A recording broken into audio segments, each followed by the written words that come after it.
Hello, everyone, and welcome to this special episode of the HealthShots show in collaboration with P&G Health.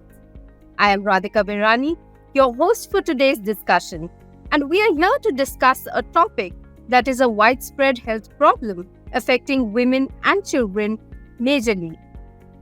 The symptoms of this are often overlooked. I'm talking about Iron Deficiency Anemia. Today, I have a distinguished panel of doctors with me. They will shed light on this important health issue along with some lesser-known aspects of IDA and explore not just its prevalence, but the profound impact that it has on the lives of countless women. This is the HealthShots show, breaking the silence on iron deficiency anemia. Let's welcome Dr. Jaydeep Tank, Dr. Anahita Chauhan, and Dr. Mukesh Savaliya. Dr. Jaydeep Tank, an obstetrician, gynecologist, and IVF consultant for over 30 years, is the president-elect at the Federation of Obstetrics and Gynecological Societies of India, which we all know as FOGSI. Dr. Anahita Chauhan is an obstetrician and gynecologist with over 35 years of experience. She is president of the Mumbai Obstetrics and Gynecological Society. Our third expert today is Dr. Mukesh Savaliya. Dr. Mukesh Savaliya is a renowned gynecologist based in Ahmedabad and has to his credit over 3 decades of experience in women's reproductive health. He is the president of the Ahmedabad Obstetrics and Gynecological Society. We welcome you all to this special panel. It is observed that every 1 in 2 women in India suffers from iron deficiency. A lack of iron can lead to iron deficiency anemia. It is important to spotlight early detection and screening through testing what iron deficiency anemia really is and what are its symptoms. Dr. Tank, would you like to take that question? Thank you very much, Radhika. As you correctly mentioned, iron deficiency anemia is in fact one of the most common nutritional deficiencies amongst women and children in India that negatively impacts both physical growth and development, and in fact, in pregnancy leads to poorer reproductive outcomes. It's a very common condition, as we have already said. Unfortunately, people are not necessarily aware of the symptoms and the importance of early diagnosis and the fact that it's an easily treatable disorder. Iron is one of the fundamental minerals for the human body. It's one of the key components that produces hemoglobin. Hemoglobin is the molecule within the red blood cells which is responsible for transporting oxygen from the lungs to the rest of the body. It is therefore understandable that when you have a low hemoglobin, because of low levels of iron, it will result in less oxygen being perfused in the rest of the body, which in turn results in symptoms like fatigue, weakness, a compromised immune system, etc., which majorly impacts our overall well-being. One of the major problems here is that because iron deficiency typically occurs over a period of time, people dismiss the symptoms as being something attributed to the stress of life and so on and so forth.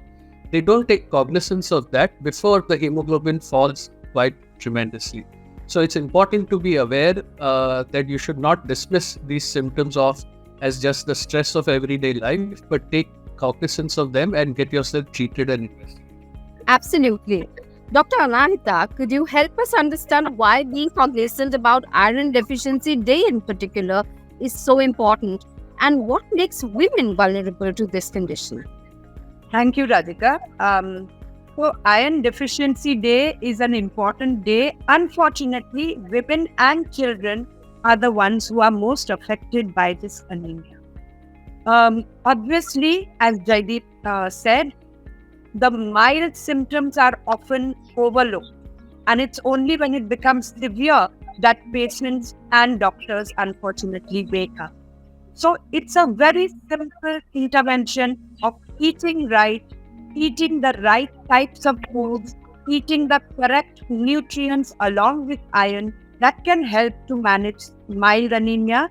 And of course, severe anemia needs treatment urgently. We find that women are extremely vulnerable because right from adolescence, when they have their periods, which may be heavy, they are not given treatment for the same. And many older women will take many different supplements to take care of their skin or their hair. but they will ignore the basics, which is iron. So similarly, even children, if they don't begin the correct diet from the time of childhood, will also suffer from iron deficiency anemia. Dr. Mukesh, would you like to add something on the pregnancy bit of it, because iron is also such an important part? Is another condition where the iron requirement goes high, because during pregnancy the blood volume goes high, because developing child and placenta requires more blood, and most of the Indian women, they start pregnancy with already iron deficiency or low iron, and that's why the condition get worse, particularly in lower socioeconomical class, as well as particularly in rural areas, where the awareness of iron deficiency is less, the problem gets more. So pregnancy is another condition where the iron deficiency anemia or iron deficiency is to be addressed more. There is also widespread misconceptions, about iron deficiency. Would you like to highlight some of those? As already my both senior has said, there is a very less awareness regarding iron deficiency. Radhika, as we all know, we people often talk about the diabetes, hypertension, pressure. People say that I am diabetic, I am taking some medicine. People say I am thyroid deficient, taking some medicine. But nobody is talking of anemic, that I am anemic and taking some medicine. So the awareness of anemia is very much lacking. And the symptoms of the anemia often overlook or override with the other conditions like tiredness, fatigue. They are easily misunderstood. As Dr. Tank has said that because of my working condition or because of this stress, I am getting these symptoms. And often the iron deficiency is overlooked. And when the diagnosis comes, it is already late one. And that leads to the major health burden to the pregnancy as well as overall well-being of the any society. Another condition is the not only diet, but the another few conditions like chronic hemorrhage, some blood disorder, they are also the cause for the iron deficiency anemia. And that also has to be looked after while treating the anemia or iron deficiency anemia. May I add something, Radhika? Absolutely. Basically, the human body is a wonderful thing. We all know that and we celebrate that every day. But the human body is wonderful enough to cope with a little blood loss, whether it is anemia of long-standing origin, as Dr. Savaliya said, or if it is sudden blood loss as well. But when that blood loss is more than 10% or 15% of what the body is designed to handle, only then the symptoms come up. Our aim should be to prevent even the mild anemia, so that we start off childhood, adolescence and pregnancy on a better footing. Absolutely. Dr. Tank, I'd like to ask you, there is this belief that iron-rich foods can alone meet the body's requirements. Is that necessarily true? Because absorption can differ from person to person. Sure. Thank you. I think, and I cannot emphasize this enough, although it has been iterated and reiterated again and again, that anemia, unfortunately, is looked upon as not a very serious condition. But the fact is that the effects of anemia on health, particularly during the adolescent period and pregnancy, are quite profound. People may attribute iron deficiency anemia only to a poor diet, but there are many other reasons of anemia also which need to be considered. Having said that, because we are focusing on iron as a nutritional deficiency issue, it would make logical sense to say, then let's all eat iron-rich foods and none of us will be anemic. Unfortunately, it doesn't really work that way. You do sometimes need supplementation, and you sometimes need supplementation not only with iron, you may also need it with another set of vitamins.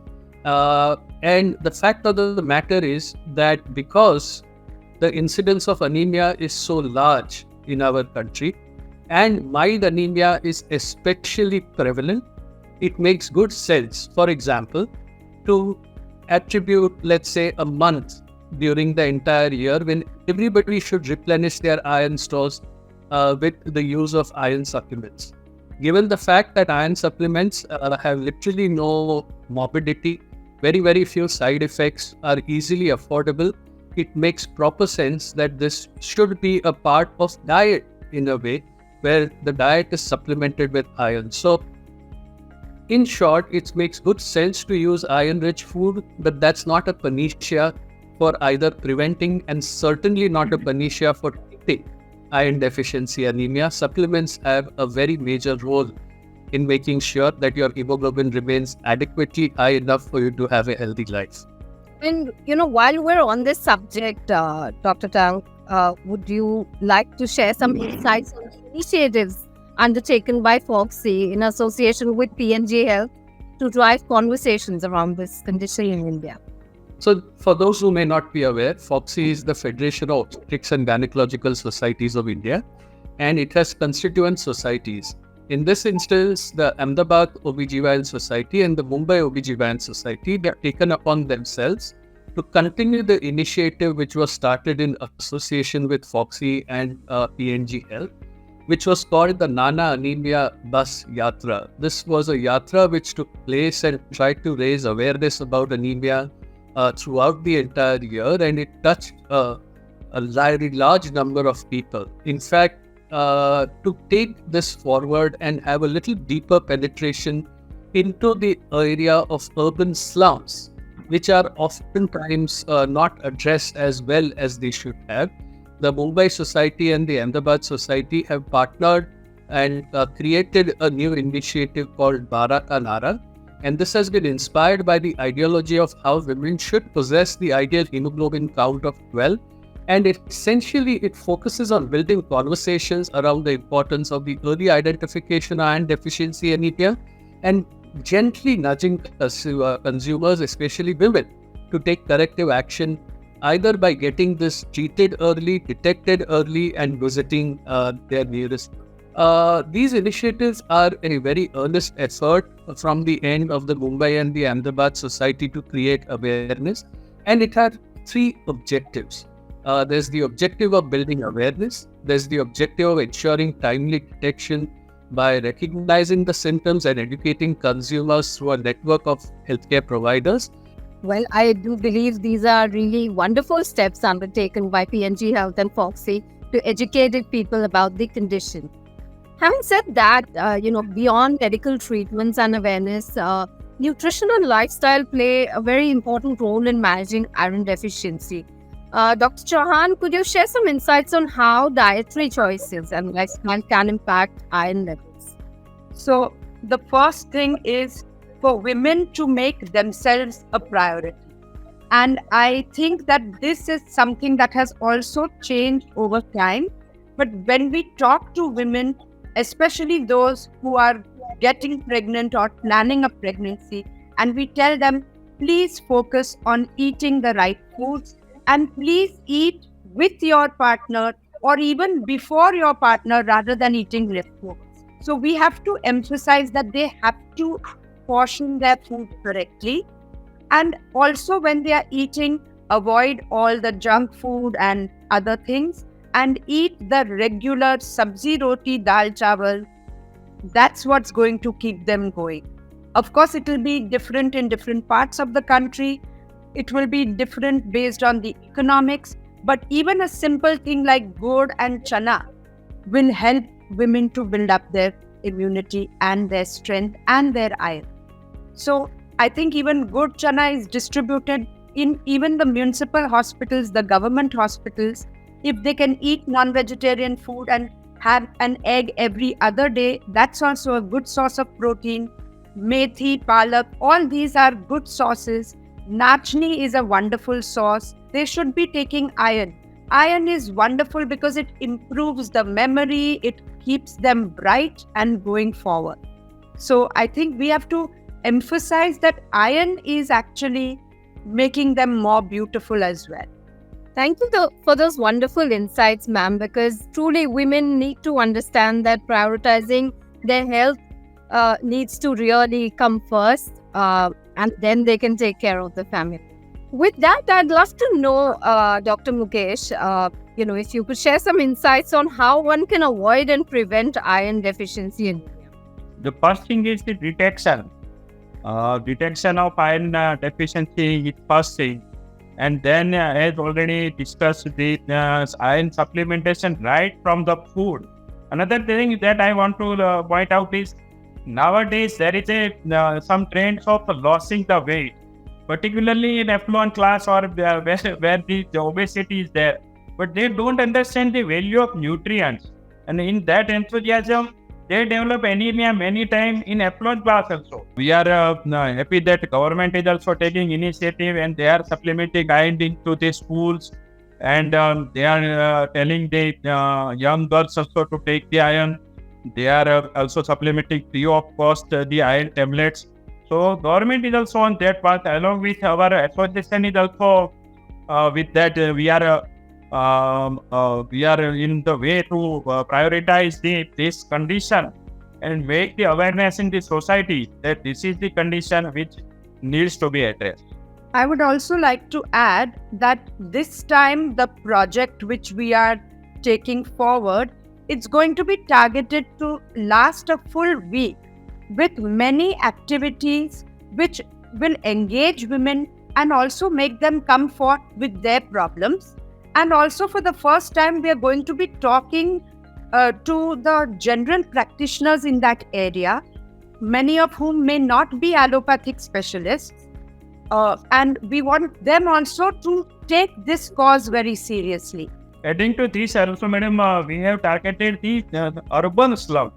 Look, many times we are talking the rural areas in the India, they are lacking the facilities, but where we will go and we will teach them and we will educate them and we will make aware that people, because that is a major section in our country. Thank you, doctors, for sharing such valuable information about iron deficiency anemia with us. I hope this conversation has been as enlightening for our viewers as it was for me. Hoping women out there have understood the significance of recognizing the symptoms and visiting doctors at an early stage to keep iron deficiency at bay. Also, thank you for coming up with initiatives such as Barakanara that will not only play an instrumental role in educating people from underserved communities, but also encourage them to detect the IDA symptoms early on and visit their nearest doctor for timely help. Until next time, stay healthy.